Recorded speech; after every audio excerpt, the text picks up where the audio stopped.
Hello students, welcome back. Today we'll continue with our surface anatomy of the heart. In this lecture we'll describe the function of some of these surface features. For the purpose of the next few lectures, we'll divide the exterior heart into two regions. The first region will include the great vessels and their features, and the second region will include the muscular portion of the heart. Shown here are the great vessels of the heart and the features of the heart associated with them. And shown here is the muscular portion of the heart with the internal blood vessels which service it. For this lecture we'll describe the function of the great vessels of the heart and the features of the great vessels associated with them. Let's begin. Let's annotate the information we've stated so far. There are two major heart divisions, the great vessels and their features, and the muscular region with its own internal blood vessels. Before we talk about the great vessels, there are conventions that anatomists use to denote vessels. Red vessels carry oxygenated blood, and they are usually arteries. Conversely, blue vessels carry deoxygenated blood, and they are usually veins. In this lecture, we'll use a shorthand to denote deoxygenated and oxygenated blood. For our oxygenated blood, we'll use an O2 plus symbol, and for our deoxygenated blood, we'll use an O2 minus symbol. Please remember that arteries are usually red, and veins are usually blue. The heart pumps oxygenated blood to all the tissues of the body. That oxygen remains with the tissue, and the deoxygenated blood returns to the heart. The main intake vessel for this blood is shown here, this large blue vessel here. The top portion carries deoxygenated blood from the upper part of the body, and the bottom portion carries deoxygenated blood from the lower parts of the body. And the lower vessel carries deoxygenated blood from the lower part of the body. These two vessels converge on the first major chamber of the heart. This region here represents that first chamber of the heart. This is the upper right chamber of the heart. And of course, this upper right chamber holds deoxygenated blood. Associated with the upper right chamber is an extra storage pouch. And this pouch is a type of flap that covers the heart. So this is an extra storage pouch for the upper right chamber. And of course, this extra storage pouch contains deoxygenated blood. Let's show the path of the deoxygenated blood thus far. From the upper right chamber, the blood enters the muscular portion of the heart and exits through another great vessel. This great vessel then splits to carry the deoxygenated blood to the left lung and to the right lung.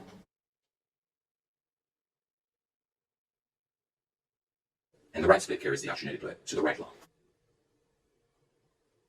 Once the blood enters the lungs, it is oxygenated. This oxygenated blood then returns to the heart through another two great vessels. These great vessels are shown here. The great vessel on the right returns oxygenated blood from the right lung, and the great vessel on the left returns oxygenated blood from the left lung.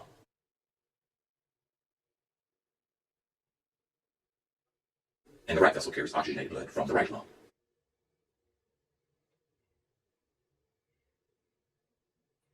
These two vessels converge to make the upper left chamber of the heart. The upper left chamber is shown here, the red portion, but it's obscured by this vessel. So we'll remove a portion of this vessel. You can start to see this chamber here. I'm going to remove a few more items so you can see it well. Then I'll put them back.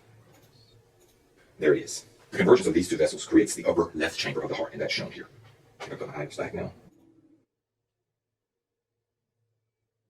And associated with this upper left chamber is an extra storage pouch or flap, and that flap is shown here. And of course, the upper left chamber and its associated flap contain oxygenated blood. From here, the oxygenated blood again enters the muscular portion of the heart. From here, our oxygenated blood exits the heart through our last great vessel. That vessel is shown here. And from this great vessel, oxygenated blood is carried to all the tissues of the body. Because this vessel is under such great pressure, a ligament is used to hold it in place, and that ligament is shown here. As I mentioned before, this great vessel carries oxygenated blood to all the tissues of the body. The tissues take the oxygen, and the blood then becomes deoxygenated and returns to the heart through our major intake vessels. And those two vessels are shown here, one carrying blood from the upper region of the body and one carrying blood from the lower region of the body. And so in this lecture, we've described the functions of the great vessels. Let's indicate that the blood is going to the right lung here and to the left lung here.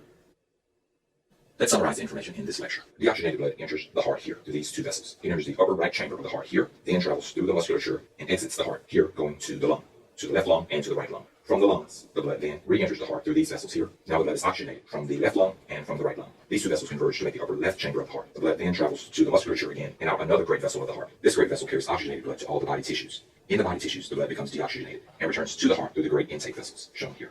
3 additional points. To hold this great vessel in place, a ligament is needed, and the upper chambers of the heart have extra storage pouches, shown here for the right upper chamber and shown here for the left upper chamber. So this concludes our description of the great vessels of the heart. In the next lecture, we'll give the anatomical terms for these features. And so that concludes this lecture. I hope that you've learned a lot.